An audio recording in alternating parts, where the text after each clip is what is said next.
Assalamualaikum warahmatullahi wabarakatuh. Kita bersama-sama lagi di Bravo Iwan, tentunya Bravo Channel bersama Kang Ahli, Kang Reza Indragiri Amril, Kang. Sekarang Salaman jadi masa begini, kalau begini nanti takut ijab kabul kan. jadi pengurus majelis taklim mana sekarang Mas Iwan? Kangmu, sambil nyebut Kang Muter, Kang karena Adi Brata. Kang, Ya, minta maaf ya, pakai penampilan beda ini. iya ini kok tumben gitu. Malah kita pikir tadinya Ya majelis taklim. majelis taklim. Kan pertanyaan Kang Karna maupun Kang Reza, kenapa pakai peci? Ya. Ya itu menyembunyikan apa namanya? Profesornya. Kan botak. Daripada ikut dipanggil profesor seperti kebanyakan orang-orang menjadi profesor kan. Saya tidak mau dipanggil profesor. Memang nggak Banyak punya sekarang gelar. profesor Banyak baru kan. gitu kan. Dan saya memilih tidak dipanggil profesor. Memang nggak punya gelar profesor. Kalau lebih pantas kan. Profesor. Pantes. Tapi botaknya belum. Nah, tapi sekarang Kang, sebenarnya yang saya ketahui dulu ada kenal saya sudah profesor, nggak harus botak kan. Oh gitu. Benar loh kan? Iya. Betul kan? Banyak profesor tidak harus botak. Kang Reza dalam konteks kredibilitas dan segala macam, kapasitas, kapabilitas, dan kredibilitas, profesor. Psikologi forensik, ya kan? Boleh lah bebas. Ya, bebas ya. Jadi Profesor Reza. Iya, ijazah profesor saya ambil di mana? Aduh. Kang Reza atau Profesor Reza. Profesor honoris causa. Prof Reza. Jangan. Akan segera hadir ya Kang ya di sidang pra-PK di PN Cirebon. Insya Allah. Dekat. Insya Allah Amin, kalau ini mudah-mudahan. dalam hitungan jam mungkin Kang. Kalau jadwalnya tanggal 1 tanggal Rabu ya Kang ya. Rahasia. Nanti Rahasia. orang-orang yang nggak suka sama saya. Iya. Apa yang menjadi ekspektasi Kang Reza di sana? Apakah sejauh ini Kang Reza sudah pertama firm dengan katakanlah hal-hal yang diajukan pada Kang Reza yang jangan-jangan menjadi syarat bagi seorang Reza Indragiri Amril, atau sudah firm sebelumnya Kang Reza Mata berdiri akan datang dan menyampaikan pandangan keahlian? Sejujurnya saya tidak tahu apa kebutuhan dari penasihat hukum Saka Tatal ya. Karena kan saya tidak akan membuatkan pertanyaan-pertanyaan yang diminta oleh siapapun, karena status saya adalah menjawab di sana, bukan bertanya. Oke. Masa saya bikin daftar pertanyaan lalu saya jawab sendiri? Misalnya begitu. Betul. Ya, dan alhamdulillah itu dipahami oleh teman-teman penasihat hukum bahwa mereka sekarang sedang mencoba merumuskan secara konkret hal ihwal apa terkait dengan psikologi forensik yang barangkali relevan untuk diangkat dalam sidang di PN Cirebon. Sudah ada katakan understanding dalam konteks itu, mereka menyiapkannya. Ya, saya sudah mengirimkan definisi psikologi forensik yang saya suka. Psikologi forensik itu belajar tentang tingkah laku dan proses mental, tapi bagi orang-orang di ranah hukum. Ranah hukum pidana siapa saja berarti orang yang jadi kajiannya, yaitu pelaku, saksi, korban, dan personil penegak hukum itu sendiri. Ya, silakanlah. Sepanjang berbicara tentang tingkah laku dan proses mental orang-orang itu, ayolah. Siapa tahu saya bisa jawab, saya jawab. Kalau tidak bisa jawab, ya saya bilang terus terang saya tidak bisa jawab. Dalam batas. Kalau kita langsung saja, tadi sebutkan proses mental, Ya, kemudian perilaku. perilaku. Ya. Kalau kita banyak yang bisa disoroti kan dari kasus Eki dan Vina ini. Kalau saya melihat sekarang ini kan tertuju kepada satu sosok, kita sebutkan saja, misalnya Rudiana. Kemudian ada beberapa mereka saksi yang bersaksi palsu. Nah itu gimana kalau lihat dari sisi psikologi forensik, bukan apa namanya? Apa itu masuk dalam apa namanya kajian-kajian yang Masuk kan sejak awal saya katakan karena saya sudah baca berkas ya. Ya. Jadi saya katakan saya khawatir betul bahwa pengungkapan kasus Cirebon tahun 2016 plus 2024 ini adalah potret tentang bagaimana penegakan hukum itu terlalu mengandalkan pada keterangan dan mengesampingkan bukti-bukti saintifik. Secara kebetulan pandangan saya sekian bulan silam itu terkonfirmasi oleh testimoni, bahkan bisa dianggap sebagai otokritik oleh Kapolri sendiri. Yang mengatakan bahwa ini dalam redaksional yang berbeda ya. Iya. Kapolri mengatakan kerja-kerja pengungkapan kasus pada tahun 2016 itu tidak sungguh-sungguh taat pada kaidah saintifik. Jadi sah sudah, kenapa kemudian ada sekian banyak orang yang dijebloskan ke dalam penjara untuk seumur hidup adalah bukan karena pembuktian secara saintifik, tapi memang mengandalkan pada keterangan. Keterangan apa itu? Ya, patut diduga keterangan palsu. Kalau keterangan palsu, persoalannya belum berhenti sampai situ. Kenapa kemudian sekian banyak orang ini memberikan keterangan palsu? Nah, itu muncul tuh di situ. Iya. Termasuk spekulasinya adalah keterangan palsu itu diberikan pertama karena adanya tanda-tanda kekerasan atau penganiayaan yang dilakukan oleh interrogator kepada para terperiksa. Belum lama saya ke Cirebon. Ya, kita ikuti itu Iya. kisah perjalanan Kang Reza mendatangi berbagai pihak, termasuk beberapa yang muncul dengan keterangan yang bahkan terbaru sekali. Silakan Kang. Di Cirebon itu salah satu penasihat hukum bercerita tentang kekejaman yang dialami oleh kliennya. Kejamnya minta ampun. Nah, dari kekejaman itu saya bertanya-tanya, apa ya sesama tahanan melakukan kekejaman seperti ini? Saya terus terang tidak teryakinkan. Oh, alasan mereka Karena di kekejaman Krimum Polda Jabar pernah mengatakan di awal-awal itu dilakukan oleh sesama tahanan gitu. Tapi terus terang saya tidak yakin. Kenapa? Karena alat yang digunakan untuk menyiksa tersangka yang satu ini adalah peralatan yang saya tidak bayangkan ada di dalam ruang tahanan. Alat kantor ATK coba. Alat tulis kantor ya ATK. Itu digunakan untuk menyiksa tersangka. contohnya. Contoh staples. Oh, staples. Oke. Staples. Masa ada staples di ruang tahanan? Staples kira-kira ada di mana?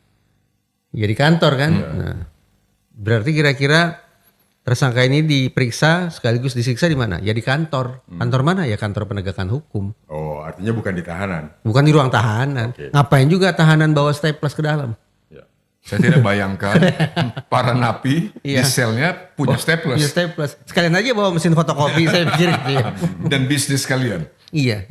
Sampai segitunya Kang, penyiksaan itu dilakukan dengan menggunakan alat seperti staples itu. Iya. Wow. Nah, Saya nggak tahu apakah berarti para interrogator itu menjadi sedemikian kreatif, bahkan lebih kreatif dari apa yang kita baca-baca dulu novel-novel Kang ya, misalnya ya, novel detektif. Oh, tentang kreatif, penyaksi- tentang kreatif dalam saya- konteks nanti akan penyiksaan. saya tanya ke dia, apa masuk dalam kajian dari psikologi forensik. Tapi nanti dalam Iya. kreatif. Iya. Tapi tadi ya selanjutnya. Oh, Nah, jadi menggunakan kekerasan. silakan. Ya. Sekarang tapi belum selesai masalahnya. Pertanyaan susulannya adalah apa sih yang melatar belakangi penyidik kok menggunakan kekerasan? Oke. Ya. Kan bisa perlunya ada pada problem kompetensi kan ya. Ya. Karena pada dasarnya bodoh, maaf kata. Nah, ini bahasa yang memudahkan saja. Mungkin ada penyidik yang bodoh gitu, ilmu pengetahuannya tidak ada. Jadi dia pikir semakin orang itu dikerasi, orang itu akan semakin jujur gitu. Ya. Barangkali dia beranggapan seperti itu. Nah, ini kan problem kepintaran, kebodohan gitu ya. Masalah kompetensi. Tapi ada juga ya tentu saja harus diinvestigasi bahwa ini problem integritas. Karena terjadi kriminalisasi, Ya. maka untuk mengutuhkan narasi kejahatan itu digunakanlah sekian banyak cara agar dari mulut terperiksa keluar kalimat-kalimat, keluar keterangan-keterangan sebagaimana yang diinginkan oleh pemeriksa. Apapun itu, maukah penyiksaan itu dikarenakan faktor kompetensi ataukah penyiksaan itu dilatar belakangi oleh masalah integritas, kita pernah singgung. Iya. Ini pelanggaran etik profesi Polri. Iya kan? Menyiksa dalam proses pemeriksaan itu melanggar etik profesi Dalam Polri. beberapa edisi terdahulu Kang Reza sudah ungkap itu. Iya. Bahkan Tapi- sempat saya duga Betul. yang mengorkestrasi itu adalah Aibtu Rudiana. Ya. Ibtu Rudiana. Saat tapi itu Aibtu kalau nggak salah. Ya. waktu waktu itu dia brigadir masih kan. Masih brigadir, ya? Pada 2016 ini dia masih brigadir. Mau saya nggak ingat. Dia belum perwira. Nah, tetapi kemudian waktu kemudian muncul keterangan dari Mabes Polri termasuk Polda bahwa Ibtu Rudiana dinyatakan tidak melanggar etik. Ya makanya saya minta maaf kan. Waktu itu saya minta maaf. Kang, kan. saya minta maaf. Kan direspon Kang oleh para viewers Bravos dan netizen. Ya. Daripada saya disomasi Rudiana, kan takut saya disomasi Rudiana. Kenapa harus takut ya orang-orang disomasi oleh Rudiana? Tengorilau. Seorang Reza Indri Amril takut disomasi oleh... Karena walau bagaimanapun Rudiana masih berstatus sebagai personil Polri saat ini. Disomasi oleh personil penegakan hukum, bergetar lutut saya. Kecuali ini seandainya Mabes Polri menonaktifkan Rudiana. dulu. Ya, jadi kan kedudukan saya sama dengan beliau, sama-sama orang biasa kita ini, lain lagi persoalannya ya. Tapi kan karena saya menghormati Ibtu Rudiana, yang sudah disimpulkan tidak melakukan pelanggaran etik apapun, dan saya sudah melakukan kekhilafan karena buru-buru sangka terhadap polisi teladan itu, maka saya minta maaf. Sebagai koreksi Kang Reza minta maaf. Iya. Tapi Kurang apa coba? dikomentari secara berbeda tuh oleh netizen Indonesia. Ada yang menerima itu Kang secara letterlech bahasa sana atau apa ya? Secara langsung begitu. Tapi ada yang mengatakan Kang Reza ini dalam permintaan maaf tadi itu sebetulnya menyindir secara halus. Oh tidak, saya lebih takut pada Ibtu Rudiana daripada takut pada netizen, serius. Lu bener ini. Paling netizen cuma bisa marah-marah di kolom komen Bravos kan, cuma marah-marah. Kalau Ibtu Rudiana marah ngeri. Ngeri sih Indonesia. Iya. Dan mereka nggak mungkin disomasi gitu kan. Tadi masalah kreativitas. Nah saya lihat kreativitas dari seorang penyidik dalam menyusun berita acara. Ini kreativitas atau agresivitas? Nah itu. Kok tadi agresivitas. Kan? Iya. Nah sekarang kreativitas tadi yang saya ikut. Kalau kita baca BAP yang akhirnya menjadi tuntutan jaksa subsidiar, non subsidiar, lebih subsidiar gitu kan. Itu kan kita baca susunan katanya, itu kan luar biasa. Kalau saya katakan itu sangat berlebihan, kemudian sangat memojokkan, dan sangat vulgar. Saya baru sampaikan Kang, karena pada saburan itu kata-kata vulgar muncul di BAP itu. Misalnya, mohon maaf ini kalau saya katakan, kalau saya baca kali minta maaf juga ya. minta maaf saya kepada netizen itu kan. Dalam seperti memegang payudara, kemudian memasukkan kelaminnya ke ini, mohon maaf. Itu ada di BAP itu? Ada di BAP. Sevulgar itu ya? Sevulgar itu. Nah itu apakah Bagian dari kreativitas. bagian dari kreativitas untuk meyakinkan hakim? Iya. Jadi Itu bukan novel Any Arrow bukan ya? pasti saya khawatir, saya penyidik pada saat itu memang suka pada Eni Errol tadi. Saya bertanya loh ya. Ya, mungkin. Iya. Mungkin, ya. Nah dalam hal seperti itu, apakah itu masuk dalam kajian yang saat ini ditekuni oleh Kang Reza, psikologi forensik? Bagaimana sih sesungguhnya menyusun berita acara BAP di dalam sidang pengadilan dan seharusnya BAP itu kan dibacakan itu, tidak di sidang pengadilan, harusnya dibacakan untuk rinit gitu kan. Kalau dibacakan itu udah etika sudah nggak ada di situ karena sangat vulgar.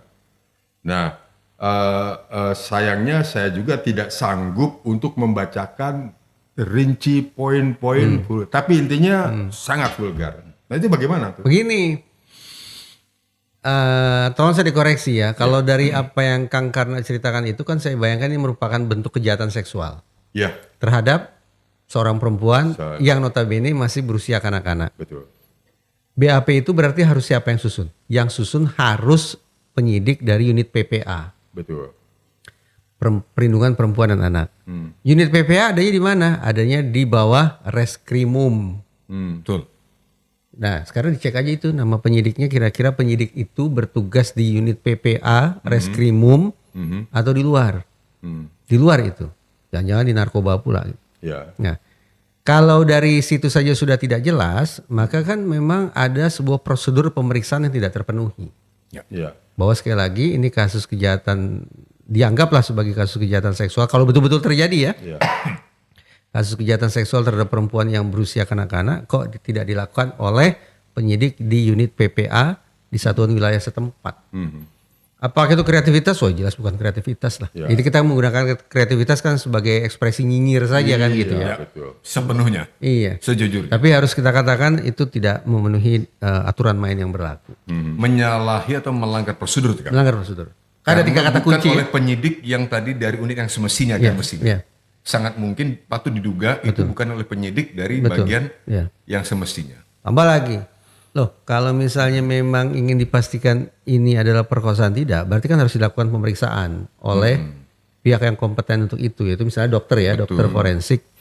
Nah, dokter forensik itu harus melakukan pemeriksaan untuk membuktikan apakah ini perkosaan atau bukan. Iya.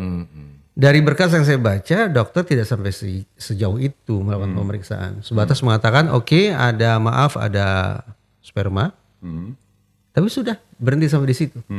Sehingga tidak ada kepastian apakah sperma ini akibat dari kejahatan seksual, ataukah sperma akibat aktivitas seksual mau sama mau. Iya. Berarti ada sebuah penarikan simpulan yang tidak lagi proporsional. Dengan pemeriksaan yang minim, langsung dibangun narasi bahwa ini adalah kejahatan seksual. Ini adalah ruda paksa. Ya total general itu cerminan perilakunya tidak profesional. Gitu. Iya. Tidak profesional. Nah lagi-lagi saya tidak berpikir kata kreativitas tepat untuk menyimpulkan tindak tanduk penyidik seperti itu. Saya ketemu sekian banyak orang nih Kang. Semuanya punya otoritas ya. Saya ketemu Wakapolri, mantan Wakapolri. Iya. Saya berbincang dengan sejumlah advokat profesional yang sudah punya reputasi bagus. Saya berbincang juga dengan penasihat ahli Kapolri. Nah, ada 5 kata yang masing-masing mereka gunakan sebagai simpulan tentang kerja Polda Jabar tahun 2016. Itu. Kan saya bertanya ya, ini kan kita tidak bicara Polda daerah pedalaman nih. Jauh, tidak. Tapi kita bicara Polda Jabar gitu kan. Iya. Karena kita bicara Polda Jabar, boleh dong kita pakai asumsi ini salah satu satuan wilayah yang terdepan dari sisi kecakapan personil dan juga kecanggihan teknologi yang mereka punya. Wajar kan kita punya asumsi begitu? sangat wajar. Karena kita bicara Polda Jabar ya. Iya dong. Nah, tapi 5 kata yang disebut oleh masing-masing pihak yang punya otoritas itu untuk memotret Polda Jabar dalam pengungkapan kasus Cirebon adalah ada yang menyebutnya sebagai kelalaian. Oke lah, kelalaian. Bahasa normatif ini, kelalaian. Yang lebih serius, kepanikan. Bahkan yang menggunakan kata kepanikan itu mantan Wakapolri, Pak Groseno mungkin. Pak Groseno. Oke. Artinya personil Polda Jabar bisa mengalami panik loh. Berhadapan dengan sekian banyak kuli bangunan tuh panik. Loh, iya serius ini. Kan pemaknanya begitu. Oke. Kita Penyidik berhadapan dengan kuli bangunan, panik. Penyidik itu sudah melalui beberapa sekolah atau pendidikan ya. Wah, diseleksi. Seleksi. Ribuan yang mau jadi personil. Apalagi kalau sudah sempat memasuki jenjang perwira, Iya. hebat lagi tuh kan sekolahnya. Iya. Kuli bangunan kan tidak Yang ada. dihadapi kuli bangunan. Iya, kuli bangunan tidak ada seleksi kan? Tidak ada. Belum tentu SD aja tamat kan. Gitu. Betul. Tapi panik. Pertama tadi kelalaian, kedua kepanikan. Iya. Kalau penasihat ahli Kapolri menyebutnya kesembronoan. Oke. Kesembronoan. Ada juga yang menggunakan ungkapan inilah manifestasi kesetiakawanan yang menyimpang. Wow. Yang paling parah ada satu yang menyebut sebagai kejahatan. Ada juga macam Ya. gitu. Dan kejahatan tidak dilakukan oleh oknum penyidik, tapi dilakukan oleh penyidik. Saya tanya ini Itu serius nih? mereka berlima itu mantan Kapolri, mantan Polri juga. Bukan, yang jelas mereka profesional semua di bidang hukum. Ya, oke. Mereka, saya temui mereka pada kesempatan-kesempatan yang terpisah. Tapi pertanyaan saya tetap sama. Ya. Coba simpulkan apa yang bisa Bapak katakan tentang pengungkapan kasus Cirebon. Nah, masing-masing itu. Yang terakhir mengatakan Kejahatan oleh kalimat penyidik. Kejahatan oleh penyidik. Oleh penyidik. Saya tanya ini serius tidak mau pakai kata oknum? Tidak. Kenapa? Karena mereka punya surat tugas. Ya. Gitu. Ya. Dia berasumsi pakai surat tugas. Ya. Kalau tidak pakai surat tugas lebih ngawur lagi kan. Penyidik kok tidak pakai surat tugas lebih aneh lagi. Nah itulah 5 kata yang dikemukakan oleh 5 tokoh yang menurut saya punya pandangan-pandangan yang patut disimak. Terlepas pro kontra tapi patut untuk disimak. Artinya tidak ada satupun penilaian atau kosakata yang positif yang disematkan ke Polda Jabar terkait dengan pengungkapan kasus Cirebon tahun 2016. Pandangan-pandangan kritis tadi dan Ya. ungkapan atau narasi yang terbangun kemudian Ya. tentu saja kan kembali pastinya terfokus kepada para penyidik. Ya. Termasuk bicara tentang para penyidik pasti menyangkut Ibtu Rudiana yang saat itu masih berpangkat brigadir kan. Itu dia sulitnya kan. Dia kan tidak ada di krimum. Nah persoalannya kan dia yang sejak awal terlibat dalam penyusun BAP kan gitu kan. Ya. Dia yang bikin laporan juga. Dia membuat laporan BAP, maka dia bisa dikatakan satu di antara penyidik dimaksud tadi. Itu dia sulitnya. Maka 5 tadi itu berlaku terhadap Rudiana dong kan gitu kira-kira. Saya ingin mengatakan begitu, tapi persoalannya kan Rudiana tidak ada di Krimum. Rudiana tidak ada di PPA. Tadi kita singgung kan beberapa menit lalu kan. Jadi Rudiana posisinya di mana? Itu yang saya tidak tahu ini. Satu itu kesulitannya. Yang kedua, lagi-lagi kita tidak punya alasan lagi untuk berburuk sangka terhadap Rudiana. Tidak bisa lagi. Sudah sah, resmi, formal dinyatakan Tidak melanggar etik. Iya, terus mau bilang apa lagi? Tapi artinya satu hal Kang, mungkin dari awal Rudiana itu memang sudah sangat cerdas dan cerdik sekaligus. Dia tahu Artinya posisinya. cuma punya satu kemungkinan. Iya. Rudiana dipersoalkan secara pidana. Cuma itu yang tersisa. Jadi bagi citizen dan netizen yang hari ini sering terganggu pikirannya oleh Ibtu Rudiana, Iya. jangan lagi mempersoalkan Rudiana dari sisi etik. Ya. Ya. Kalau ingin mempersoalkan pidana, masih ada ruang untuk itu. Itu pun masih perlu dibuktikan.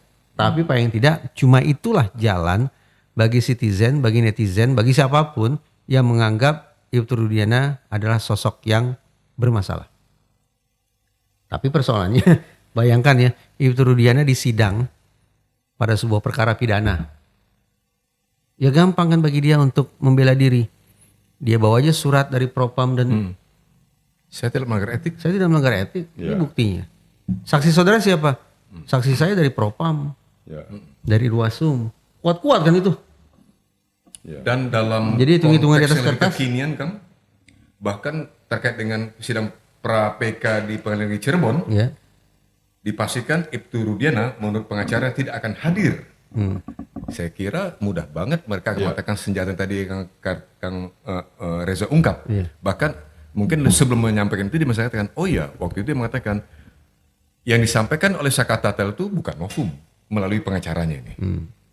Artinya saya melihat hampir tidak mungkin dia hadir di pengadilan. Kira-kira apa tuh maknanya Kang bagi Nggak apa-apa. PK ini jangan lagi kita kemas sebagai kasus Vina Eki, bukan. Ini kasus Sakatatal. berbeda ya? Iya, ini kasus Sakatatal. Tapi kan akan sangat berarti atau Mungkin nanti akan punya implikasi. implikasi kepada 7 terpidana lainnya. Betul, kan? betul. Itu bagaimana melihat itu? Kang? PK itu yang gini, persidangan di PN Cirebon ini tidak akan menghasilkan putusan apakah PK diterima atau tidak diterima. Itu bukan itu. Itu dibuat clear dulu kan? Ya. Sidang PK sesungguhnya berlangsung di Mahkamah Agung, Jalan Medan Merdeka. Nantinya. Ya, nantinya. Sidang yang berlangsung di PN Cirebon ini, kalaulah disebut sebagai sidang pra-PK mungkin ya, pra-PK, kalaulah ada istilah itu, adalah untuk mengecek ini memenuhi syarat tidak untuk PK. Itu saja. Memenuhi syarat atau tidak untuk PK. Kalau bisa diklaim, kami punya novum, oke, boleh saya lihat novumnya? Oh ya, ini ada unsur kebaruan dalam novum, dalam alat bukti, dalam situasi, oke, memenuhi syarat untuk PK. Tapi mana novumnya? Diperlihatkan. Novumnya apa? Oh ternyata novum ini sudah pernah diangkat pada persidangan dulu. Berarti kan tidak ada unsur kebaruan. Berarti tidak memenuhi syarat untuk PK. Begitu. Begitu juga ada silang sengketa antar putusan. Ya. Itu juga merupakan salah satu syarat bagi PK. Dilihat oleh hakim. Coba lihat putusan satu dan putusan yang lain. Coba pertentangannya di mana? Ada tidak pertentangannya? Kalau tidak ada pertentangannya, berarti juga tidak memenuhi syarat untuk PK. Dalam perbincangan 2 hari yang lalu dengan Kang Mokhtar Effendi yang telah menjadi kuasa hukum Mega dan Widya, sahabat almarhumah Vina, diungkap oleh Kang Karna bahwa Kang Karna berpandangan bahwa sidang pra-PK di PN Cirebon ini tidak akan berhasil atau tidak akan positif bagi Sakatatal kan itu kan? Iya. Atau 50-50, agak 50-50. pesimis. Dasarnya apa tuh Kang?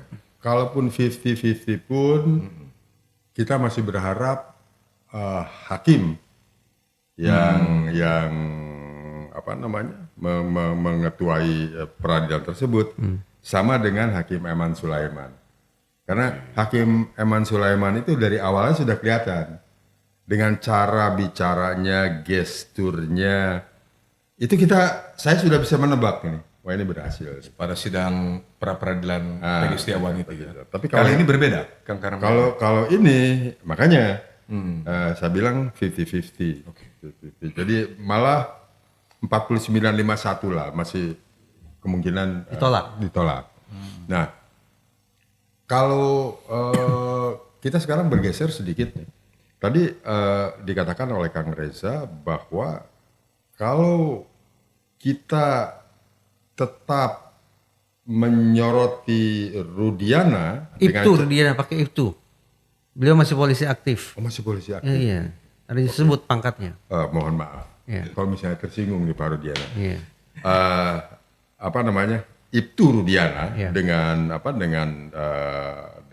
apa yang sudah kita lihat sekarang ini bahwa irwasum dan tidak melanggar kode etik dia. Iya. Nah, kalau kita tetap bersikukuh kekeh di situ kita itu kan tidak akan berhasil kan. Kita masuk ke pidanakan dia. Jadi Kang Reza Ya, itu kan Kang Reza ada mengatakan peluang pidana. pidana tangan dia. Nah, sekarang kita kan harus kuasa hukum harus mencari jalan deh. Mencari strategi bagaimana mempidanakan dia gitu kan. Karena kalau kita lihat dari BAP, saya sudah memprofiling masing-masing saksi Rudiana sampai ke analisis bahwa ini rekayasa.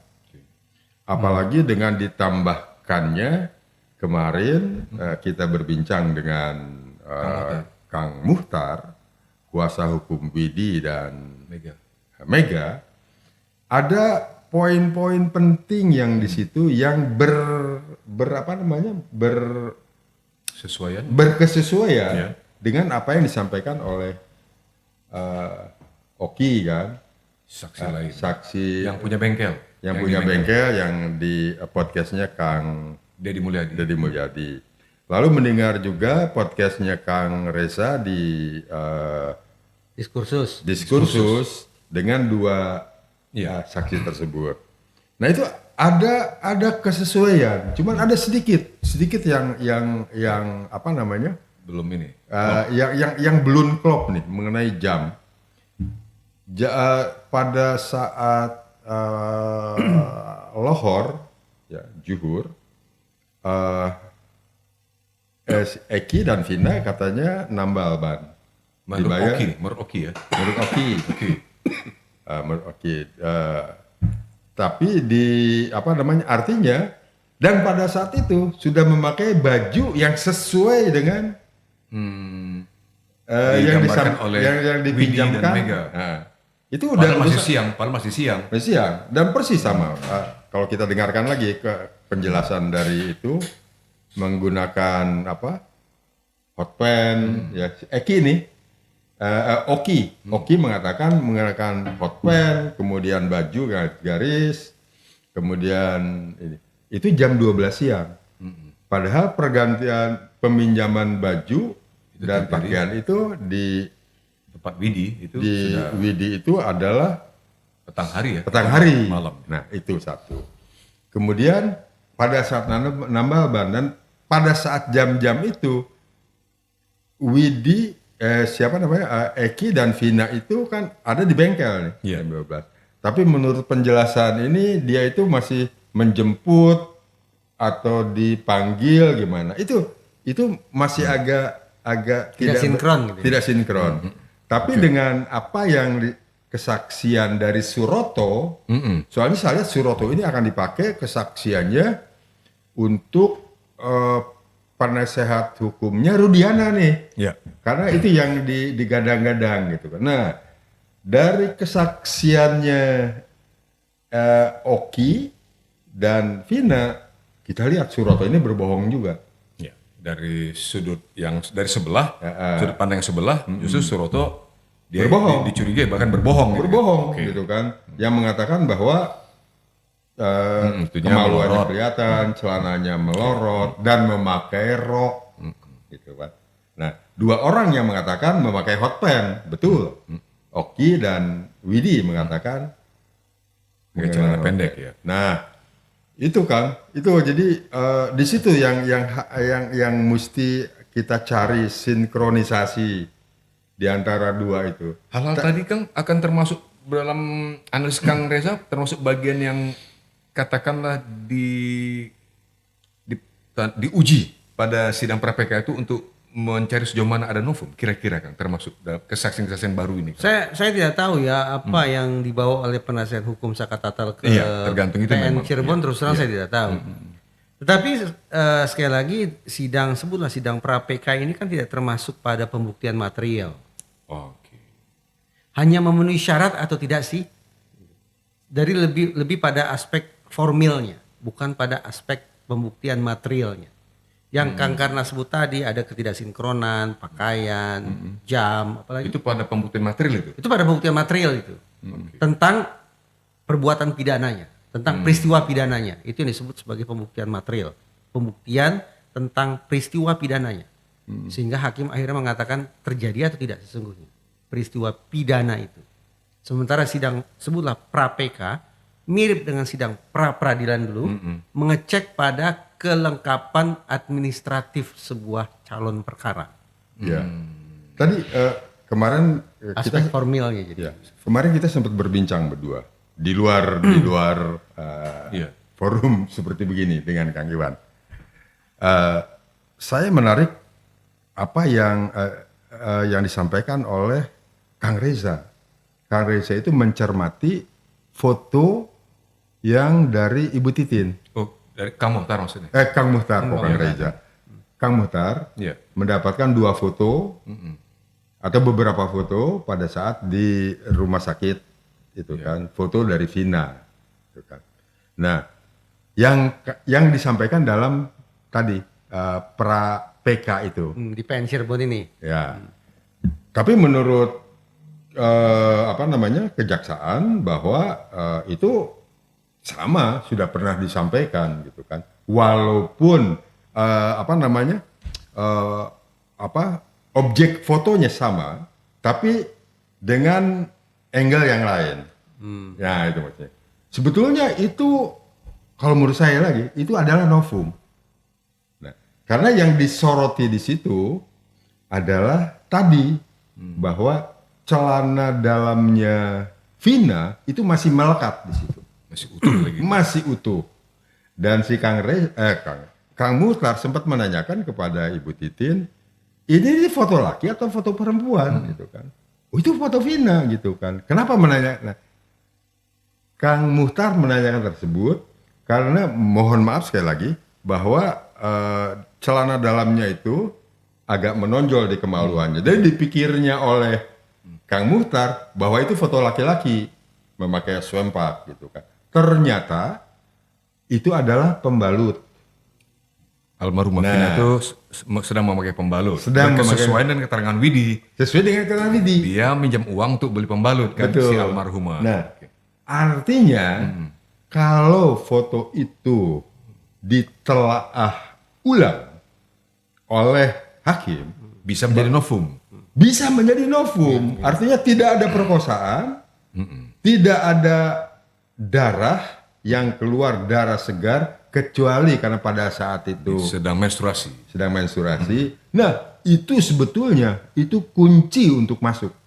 Itu Kang yang saya jelaskan oleh Kang Karna barusan ini, apakah dalam pemahaman Kang Reza itu menjadi sesuatu yang nanti pada tahapan pembuktian material atau Nah, di Bagi PN Cirebon hakim, saat bagi ini, majelis, iya, di Kang. PN Cirebon saat ini, kalau terkait foto itu perdebatannya adalah sekali lagi, ini bisa dikategorikan sebagai novum tidak? iya Berarti harus terjawab unsur novelty-nya di mana? novelty kebaruannya. kan? Kebaruan itu di mana? Anggaplah dari pihak jaksa penuntut umum mengatakan majelis itu foto yang sama dengan yang dulu. Iya. Berarti dengan kalimat seperti itu hakim akan menilai tidak ada novelty. Ya. Tapi sementara penasihat hukum Sakatatal bisa mengatakan majelis objeknya memang sama, tetapi tinjauan kami tentang objek itu berbeda. Ya. Nah, berarti penasihat hukum ingin mengatakan ada novelty. Berarti sidang sengketa kan? Jaksa mengatakan tidak ada novelty, penasihat hukum mengatakan ada Novelty. novelty. Kembali ke majelis hakim Oh. yang akan putuskan. Menurut hakim, oke, ada novelty atau tidak? Jadi perdebatan itu akan selalu muncul dan kembali diserahkan kepada hakim untuk pada akhirnya memutus. Jadi teringatkan pada beberapa kasus sebelumnya, bahkan tahun lalu ketika sedang ramai perkara sidang yang menyangkut seorang petinggi besar Polri Jenderal yang waktu itu, yang kita angkat berkali-kali di Bravos waktu itu, akhirnya kembali Kang Reza mengungkapkan akhirnya kembali pada keyakinan hakim, gitu kan? Sama dengan hal ini kira-kira. Kembali pada keyakinan Tapi hakim. sebelum sampai pada keyakinan yang notabene merupakan dimensi subjektif seorang hakim, ada kata pendahuluan sah tidak, Sah tidak? sah tidak. Sah itu dimensi objektif. Apakah ini memenuhi syarat atau kriteria sebagai bukti? Misalnya ini kacamata, janganlah kacamata lah. Ada rekaman suara gitu ya, rekaman suara. Rekaman suara itu disebut-sebut sebagai suaranya Jokowi misalnya. Yakinkan saya dulu nih sebagai hakim, itu betul-betul suara Jokowi atau bukan? Ya. Suara Jokowi Pak, tahu dari mana itu suara Jokowi? Yang mirip kan suara dengan Jokowi sama. Nah itu bicara sah dulu tuh. Jangan-jangan ini suaranya Mas Iwan. Tapi dengan teknologi Bravos diutak-atik tuh segala macam. AI nah gitu. Itu bicara aspek sah, objektif. Kalau kemudian aspek keabsahannya sudah terjawab bahwa ini sah, baru masuk ke dimensi kedua, yaitu intuisinya hakim, keyakinan. Wah, subjektif, iya, tapi jangan khawatir. Kita bicara subjektivitas wakil Tuhan di sini. Jadi begitu kan? Kenapa hakim diberikan ruang untuk bermain dengan keyakinannya, alias subjektivitasnya, karena dia wakil Tuhan. Kalau kita ini, kaum duafa ini main keyakinan gak ada artinya, karena kita orang biasa. Doif. Kalau wakil Tuhan udah main keyakinan, bobotnya beda dengan kita. Gitu. Masuk akal Kang? Masuk akal, cuman tapi jangan dibalik. Bicara keyakinan dulu baru keabsahan, jangan. Bunyinya adalah sah dan meyakinkan. Itu artinya wakil Tuhan pun tetap harus berpikir dalam kerangka yang objektifnya terlebih dahulu, baru subjektifnya boleh bermain. Jangan dibalik, main subjektif dulu baru ini. Yaitu membenar-benarkan ini namanya. kalau ngomong wakil Tuhan ya. Wakil Tuhan kan luar biasa itu. Sesangka wakil presiden, wakil Tuhan ya. Kalau bicara wakil presiden saya mau keluar nih. Wakil Tuhan. Ya karena saya bukan orang politik gitu, maksudnya begitu. Wakil Tuhan itu kan Benar, saya bukan orang politik. Selalu kata-kata bersayap. Inilah bahayanya berarti orang Melayu. itu kan luar biasa. Oh iya Kang, silakan Kang Karna. Kata-kata wakil Tuhan disematkan dalam orang yang orang manusia seperti kita. Itu kan sudah luar biasa. Sangat luar biasa gitu kan. Kalau kita lihat hakim yang di Surabaya, yang terakhir ini kasus pembunuhan oleh Ronald siapa namanya itu divonis bebas. Sang hakim memvonis bebas. Memvonis bebas. Itu gimana ya? Padahal ada 3 hakim di situ. Dan mereka bisa sebagai wakil Tuhan mewakili kita untuk berhadapan dengan Tuhan. Sebelum kita berhadapan dengan Tuhan, kita punya wakil loh ini. Nah seperti itu gimana gitu kan? Oh kalau saya normatif begini. Pertama saya agak kurang bersepakat dengan siapa anggota DPR dari wilayah Mas Iwan? Sahroni. Oh, dari dia Komisi 3. Lama lagi Ahmad Sahroni. Iya. Ya, temannya dia nih. Dia kan bukan. Kita itu kebetulan di wilayah Jakarta Utara, kebanyakan orang Jakarta Utara tahu nama Ahmad Sahroni Kang. Sebatas itu saja. Komentar Ahmad Sahroni yang menarik terkait dengan kasus tadi Kang dijelaskan oleh Kang Karna Kang. Terkait hakim itu. Kang Reza mau berkomentar mengenai itu? Pandangan Sahroni terkait apa kata Sahroni apa? Supaya sama dulu persepsi kita. Oh, sebentar. Supaya tidak salah. Pokoknya intinya dia menyayangkan lah itu.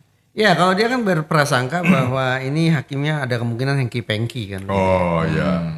Korup lah, jadi intinya begitu kan. Wakil Tuhannya korup. Kalau saya katakan kemungkinan itu ada, tapi kan faktanya kita belum lihat putusan ini. Belum lihat naskah putusan secara lengkap. Iya. Dan perkiraan saya juga Ahmad Saroni belum baca.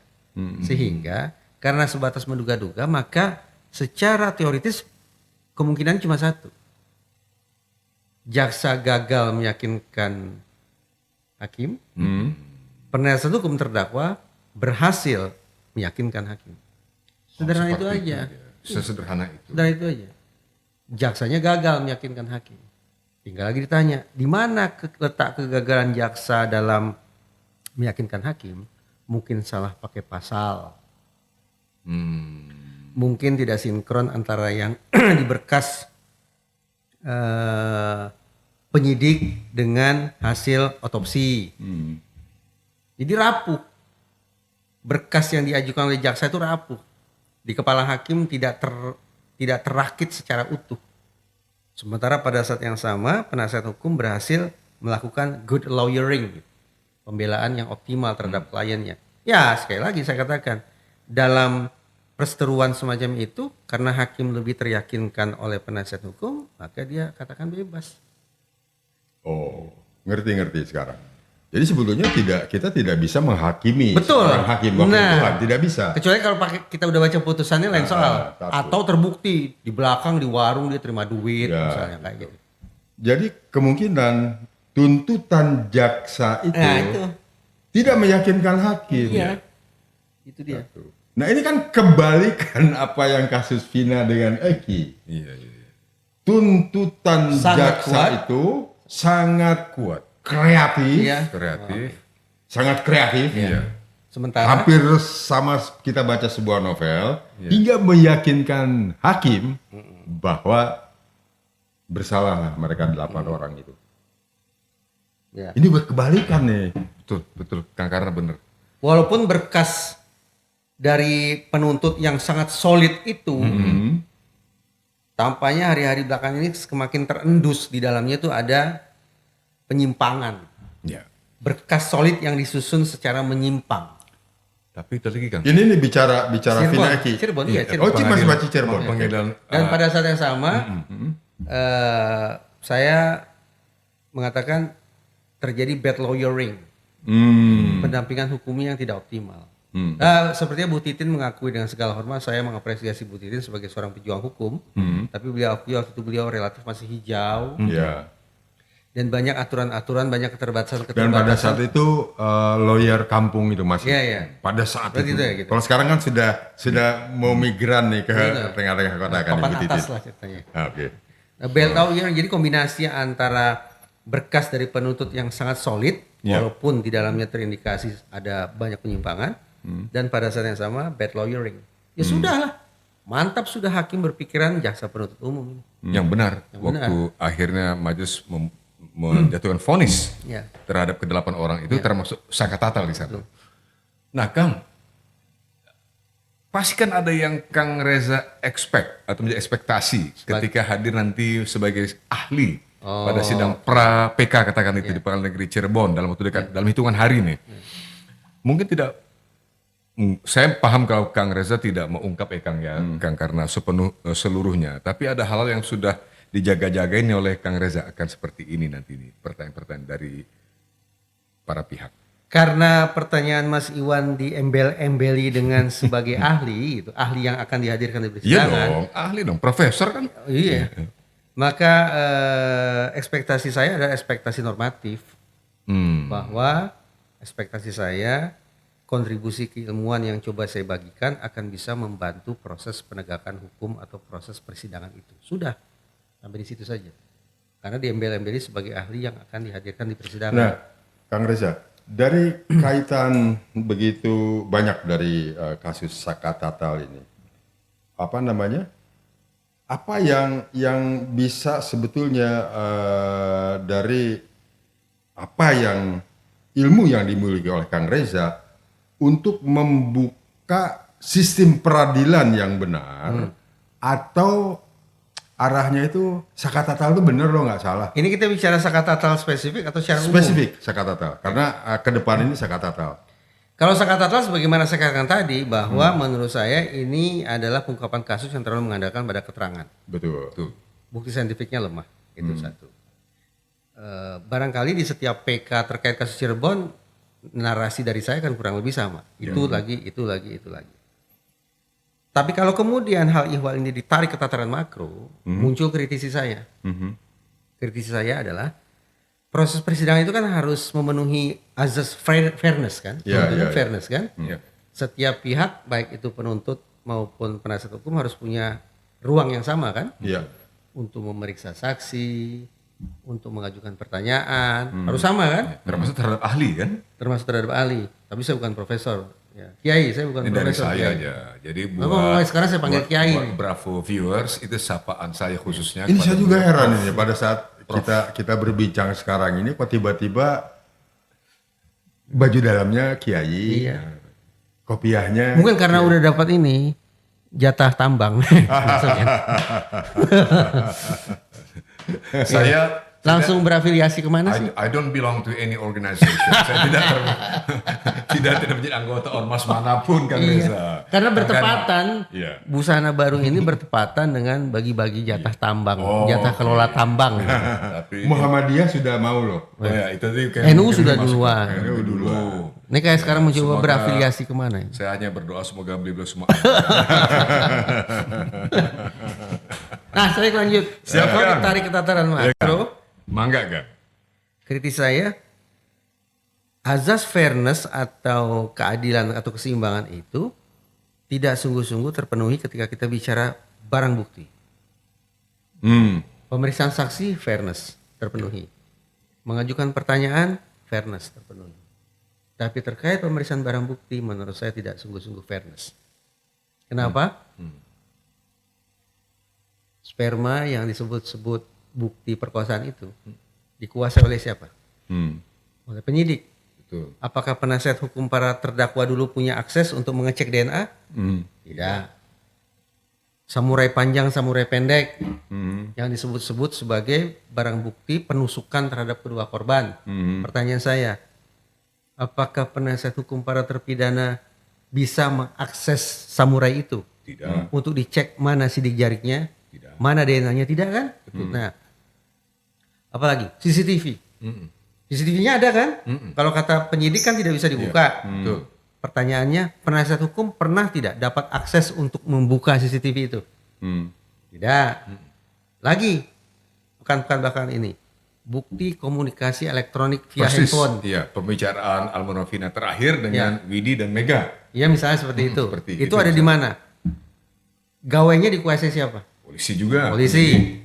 Kalau dibuka, hasil pemeriksaannya dipegang siapa? Penyidik juga. Ya, penasihat hukum para terpidana bisa tidak mengakses itu. Tak akan pernah Lalu punya akses. mengambil data, Meretrieve datanya. retrieve data. Mustahil. Itu saya katakan. Terkait dengan pemeriksaan bukti yang notabene saintifik semua ini. Iya. Yang tadi kita katakan masalah saintifik kan. Betul. Sayang beribu sayang, mekanisme peradilan kita tidak sungguh-sungguh menerapkan fairness terkait dengan pemeriksaan barang bukti. Oke, saya poin. Itu menurut saya. Saya mengerti sekarang poin dari Kang Reza. Fairness yang terkait dengan barang bukti. Barang bukti. Jadi penasihat hukum cuma bisa defense terus kan, bertahan terus. Padahal kalau mau fair nih, kalau lagi bicara samurai, dari penyidik dikatakan ini udah diuji DNA, DNA-nya positif, ini DNA kedua korban. Silakan, tapi berikan kesempatan kepada penasihat hukum juga untuk melakukan pengecekan DNA. Jangan-jangan dengan teknologi yang berbeda, mungkin lebih canggih, penasihat hukum justru ingin mengatakan ini bukan DNA korban, DNA ayam misalnya. Berarti kan terjadi pertarungan pembuktian kan, itu fairness. Kembalikan ke hakim, lebih percaya pada siapa? Ini DNA-nya korban dengan teknologi begini-begini, atau ini DNA ayam yang diperoleh simpulannya lewat metode begini-begini. Nah, masuk akal ya? Itu baru fair. Itu fair. Sekarang enggak. Kasus Subang nih ya. Iya. Dulu beberapa bulan lalu saya juga hadir di persidangan Iya, Subang. Iya. Disebutlah ada 2 DNA asing. 2 DNA asing. Artinya DNA yang tidak berasal dari pihak-pihak yang ada di TKP. Berarti DNA siapa? Sayangnya penyidik tidak mencari tahu lebih lanjut. Cuma berhenti pada simpulan DNA asing sudah. Coba berikan akses kepada penasihat hukum terdakwa. Mungkin dia bawa ke Amerika, mungkin dia bawa ke Inggris. Langsung ketahuan DNA si itu tidak lagi asing. Oh, itu DNA si A, DNA si B. Lebih meyakinkan yang mana? Hasil pengujian DNA oleh penasihat hukum kan, kalau begitu. Nah, itu juga sama. Penasihat hukum, terdakwa tidak punya akses untuk mengecek ulang, double check gitu, untuk melakukan verifikasi, untuk melakukan pengujian terhadap barang bukti tersebut. Ya, kita menghormati lembaga penegakan hukum, tapi bagaimana ceritanya kalau lembaga penegakan hukum melakukan manipulasi terhadap barang bukti? Oh, tindakan misconduct seperti itu sudah sering kita dengar kan? Nah, kalau kemudian barang bukti dikuasai oleh satu pihak, lalu satu pihak itu melakukan manipulasi terhadap barang bukti, terus dijadikan sebagai dasar bagi hakim untuk membuat putusan, ya kacau nasib orang. Ya. Kalau mendengar itu, saya kok jadi pesimis. Kasus Vina ini nggak akan selesai. Oh, menurut saya selesai. Insya Allah selesai. Ya. Kalau cara-cara yang dilakukan seperti itu. Nah, Satu aja, cara-cara dilakukan seperti itu. Contoh, tadi instansi kepolisian kan defense. Tadi kan? Defense itu kan. Karena mereka ini sudah inkrah, mereka selalu ini sudah inkrah, gitu. Selalu berpegang pada begitu. Jadi apapun ya kan mereka, misalnya memperkarakan Rudiana sudah diperiksa kok sama Ilmasum, kode tidak melanggar kode etik. Nah, jadi apapun yang dilakukan kita atau kuasa hukum, mentok semua. Seperti kemarin saya sudah sampaikan juga kepada Kang Muhtar.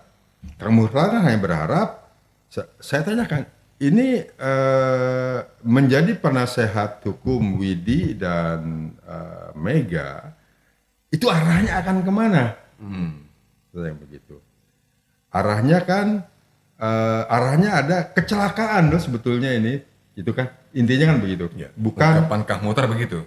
Bukan pembunuhan. Nah, terus siapa yang akan membawa ini ke pengadilan atau ke hukum gitu? Oh enggak, akan serahkan kepada institusi Polri dan Kapolri supaya Rudiana itu diperiksa. Ya sampai kapanpun nggak akan diperiksa oleh mereka. Nah, jadi kasus Vina Eki kan yang terakhir ini yang kita lihat Widi dan Mega. Kan? Kalau ini tidak diangkat menjadi novum baru dan sekaligus harus ada yang berani katakanlah memperkarakan Rudiana. Memperkarakan Rudiana. Rudiana sudah berbohong.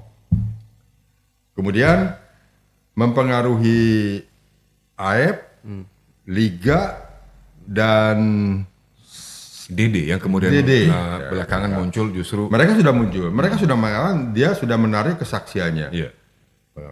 Kemudian banyak apa yang dilakukan oleh oleh Rudiana ini tidak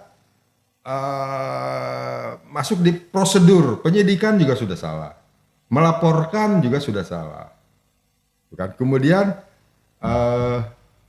menangkap para tersangka, lalu sekarang dimanipulir omongnya bukan menangkap tapi mengamankan karena tidak ada surat perintah kan. Kita dengar terakhir itu ada yang mengatakan dari kuasa hukumnya itu bukan menangkap, itu adalah mengamankan. Mengamankan, dibawa ke sel dan disiksa, gitu kan. Supaya aman disiksa dulu. Supaya aman. Jadi menurut saya ini kalau cara-cara seperti itu. Ini intinya Kang karena pesimis nih kan gitu. Pesimis. Lalu kalau dengan apa yang diitukan oleh Kang Muhtar. Kang Muhtar, saya ini ke Kang Muhtar. Kang Muhtar, ini yang tidak senang akan apa yang dibawa kesaksian dari Widi dan Mega oleh Kang Muhtar diangkat ke atas, keluarga Vina ini nggak akan suka, terutama kakaknya Mariana karena dia sudah ini pembunuhan kok. Keyakinan keluarga almarhum Vina begitu jadi, kan, tetap pembunuhan gitu. Kalau saya sekarang ini masih berharap nih, Otto Hasibuan ini harus membuat strategi baru Rudiana yang harus di apa namanya? Dikejar. Dikejar. Kalau Gimana bagi nih, saya Kang enggak. Reza? Kalau bagi saya beda. Iya. Udah saya nurut aja deh, pokoknya Rudiana dianggap tidak melanggar etik, udah saya nurut aja deh, saya nggak mau debat soal itu, oke?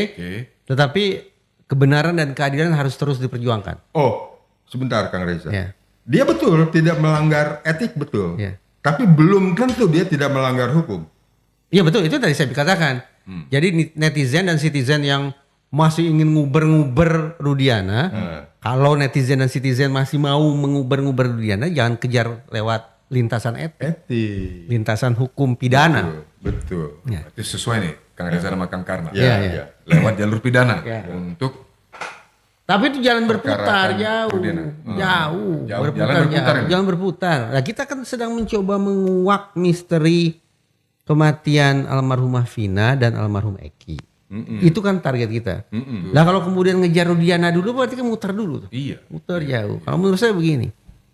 Secara kronologis ya, saya kan mengatakan bahwa saya skeptis terhadap pengungkapan kasus yang mengandalkan pada keterangan. Oke. Berlanjut pernyataan saya, sudah saatnya Mabes Polri menemukan bukti rinci komunikasi elektronik via gawai. Berlanjut, alhamdulillah Allah pertemukan saya dengan Mega dan Widi. Hebat sekali itu Kang Reza. Mega dan Widi sudah memberikan keterangan tentang jam-jam segala macam. Tapi saya konsekuen dari khazanah keilmuan, saya tetap harus menaruh skeptisisme sekian derajat terhadap Mega dan Widi sekalipun. Ya. Karena mereka keterangan sifatnya, mengandalkan dia ingat mereka. Oke, tetap objektif nih Oh, Kang saya Reza. objektif kan? Masa saya skeptis Iya. di awal sekarang jadi tiba-tiba yakin itu nggak fair juga gitu. Karena itu saya menegaskan ulang, berarti benar kan keterangan dari Widi dan Mega ini menjadi dasar bagi saya, menjadi dasar tambahan bagi saya untuk menyemangati Mabes Polri sesegera mungkin temukan bukti komunikasi elektronik mereka. Karena dengan catatan kalau polisinya legowo gitu kan. betul memang. Jadi kata kunci itu saya sepakat. Kata kuncinya akhirnya untuk menguak misteri ini adalah kelegowoan dari institusi kepolisian. Ya. Satu-satunya legowo itu bisa Atau terwujud. dengan katanya begini, Ya, dengan kata lain begini. Iya. Polisi ini harus legowo dalam bukan dari situ, legowo bahwa seorang Rudiana ini, Penasaran banget mengejar Rudiana ya. ya, seorang Rudiana ini sudah begitu dicecar oleh jutaan Citizen dan netizen. netizen, gitu kan. Kalau seperti begitu, ya apa namanya? Kalau saya nih, gitu kan, menginginkan nonaktifkan aja dulu. Setuju. Nonaktifkan tuh Rudiana itu, karena ini apa namanya? Kita bicara lah. Jadi yang bicara ini bukan hanya kita sebagai orang biasa, orang dua apa. Kita dengarkan beberapa petinggi-petinggi Polri, Susno Duaji. Terus ada satu lagi mantan Kapolri. Pak Ugroseno mantan Wakapolri. Sebenarnya orang yang kredibel lah. Orang kredibel lah, kecuali yang satu penasehat Kapolri yang selalu apa namanya? Itu pandangan pribadi Kang Karna terhadap Ya nggak apa-apa. Kita Pak Arianto. Pak ya. Kalau Ito Sumardi bagaimana? Pak Ito. Oh Pak Ito. Itu abu-abu itu. Abu-abu. Abu-abu, misalnya abu-abu gitu kan. Tapi kita dengarlah, ini petinggi-petinggi ini luar biasa sudah mengatakan hal yang benar. Sudah kalau orang Jawa bilang itu sudah noto apa? Welo-welo apa itu? Cetowelo-welo. Itu pengadilan sesat. Gitu kan. Ada yang mengatakan gitu. Itu adalah kebodohan penyidik. Ya. Itu kan harusnya masuk itu semua gitu. Saya paham yang Kang Karna maksudkan gini Kang Reza. Walaupun beliau itu adalah orang yang pantas dan sepatutnya kita hormati selalu. Walaupun sebagian beliau itu sudah purnawirawan. Ya. Tetapi namanya purnawirawan dalam struktur kepolisian layaknya sebagaimana juga militer kan tidak terkait dengan command. Sementara ini kepolisian masih command system kan. Command itu ada di pada Kapolri. Maka yang Kang Karna tadi maksudkan itu sampai kepada usulan Kang Karna atau Kang Karna Ibtu Rudiana nonaktifkan dulu. Ya, Menurut saya bukan dipecat. Ya, Nonaktifkan dulu. Pandangan saya kan hanya bisa turun atau terjadi apabila itu keputusan dari Kapolri. Sesimpel itu saya. Kenapa kesannya pengungkapan kasus obstruction of justice Verdi Sambo itu lebih cepat ya daripada pengungkapan indikasi Saya obstruction of justice? menilai dalam waktu kasus itu Cirebon? kan keberanian dan ketepatan waktu seorang Kapolri ya Jenderal Sigit juga, Listio Sigit untuk campur tangan. Apa yang bisa Firm itu, membuat situasi itu berulang hari ini? Kenapa situasi tidak berulang gitu kan gitu. Apa yang membuat kondisi batin seorang Jenderal Listio Sigit hari ini kesannya berbeda? Secara Dengan lugas masa saya itu. mengatakan ada sesuatu yang sangat dahsyat yang tidak memungkinkan seorang Jenderal Listio Sigit melakukan hal serupa seperti yang dia lakukan saat perkara Sambo. Apa? Ya Walau apa? alam, walau alam. Tapi Oh, iya. ini bacaan seorang kiai. Hai. Iya, iya. Ada Kang Riz, yakinlah. Kita kan tidak naif-naif. Kalau banget. terus terang saya belum terfikir sampai ke sana itu. Saya tidak bisa menganalisis sampai kenapa kok Atau pemampunan Kang, mungkin sikap keberhati-hatian semata-mata. Karena beliau merasa belum cukup mendapatkan Apa? bahan untuk menjadi pertimbangannya, sehingga berhati-hati sekali sebelum memutuskan apapun terkait dengan perkara almarhumah Vina Cirebon dan yang juga terkait dengan Ibtu Rudiana. Menurut saya keberhati-hatian luar biasa.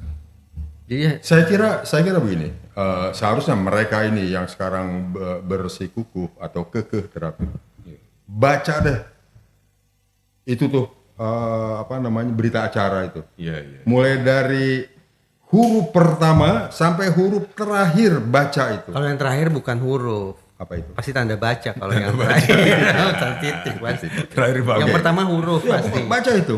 Iya. Dari situ aja saya kira Ya.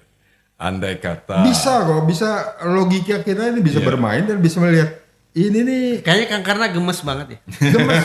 Soalnya ini, saya jadi pesimis. Iya. Kalau cara yang dipakai seperti ini, ya nggak akan selesai. Mereka tetap sudah inkrah, penyidik mereka bekerja sudah benar, ada. Gitu kan. Kenapa kalau misalnya itu kan, kenapa pada saat sidang dulu pledoinya tidak di ini, ya, masuknya ke situ terus. Dulu waktu kasus meninggalnya mendiang Yosua, saya bayangkan wah ini sulit diungkap nih. Kenapa? Jenderal Listio Sigit sepertinya juga punya sungkan nih, pekewu terhadap Kapolri bayangan, yaitu Verdi Sambo. Oh. Ketua Satgas Merah Putih. ngeri kali. Seolah-olah ada markas besar Polri di dalam markas besar Polri kan gitu. Ya, Markas dalam markas. Iya, sudah disebut-sebut sebagai Kapolri masa depan. Sama-sama bintang, pasti sama-sama punya pasukan. Bakal sulit nih terungkap. Terungkap tuh. Iya. Lah, sekarang Kapolri Jenderal Listio Sigit tanda petik berhadapan-hadapan dengan Ibtu Rudiana. Apa yang bikin sulit terungkap? Ya itu kita beyond itu di luar ini kita nih. Saya nggak bisa bayangkan. Cuman kalau saya lihat itu kan semua saya kira netizen kita semua di sini berharap Pak Sigit, Pak Kapolri ini kan masa tugasnya ini kan Menghitung hari, mau bilang gitu. hari kan.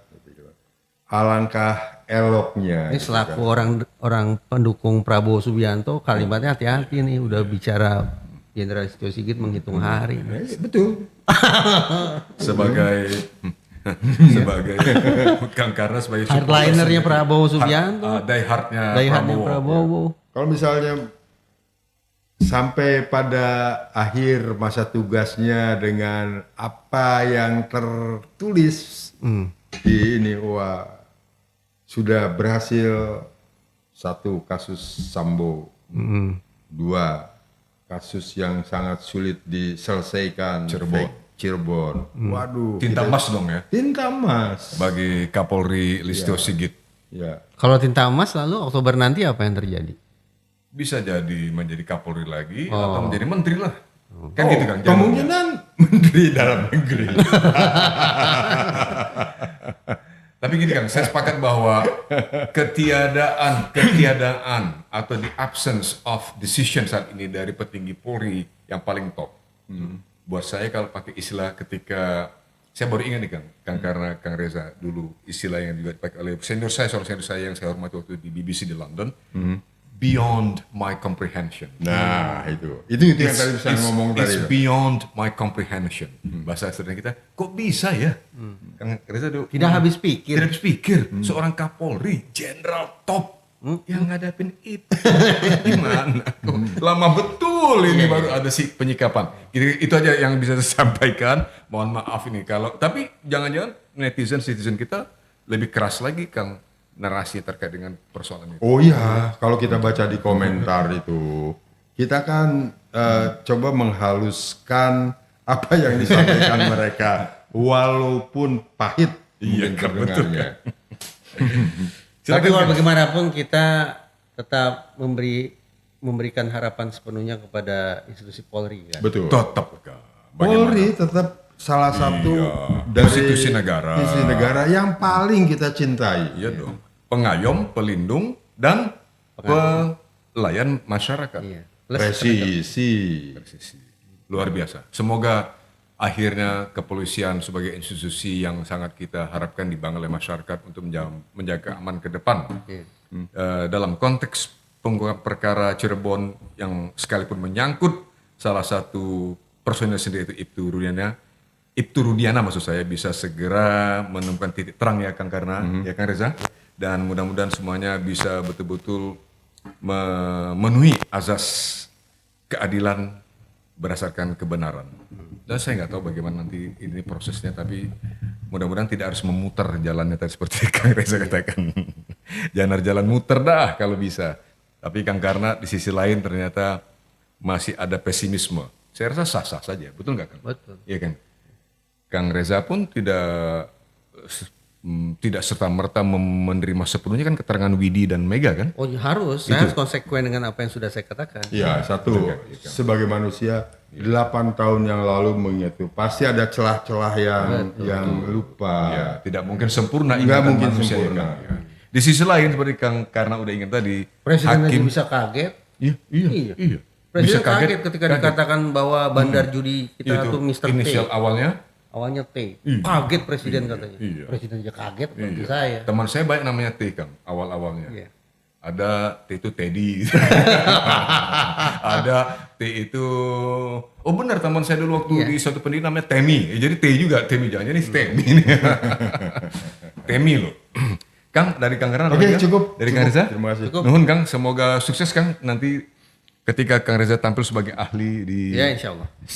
Pengadilan Negeri Cirebon dalam hitungan hari dalam perkara katakanlah pra peradilan ya Kang yang diajukan oleh Saka Tatal. Pra-PK. Pra-PK.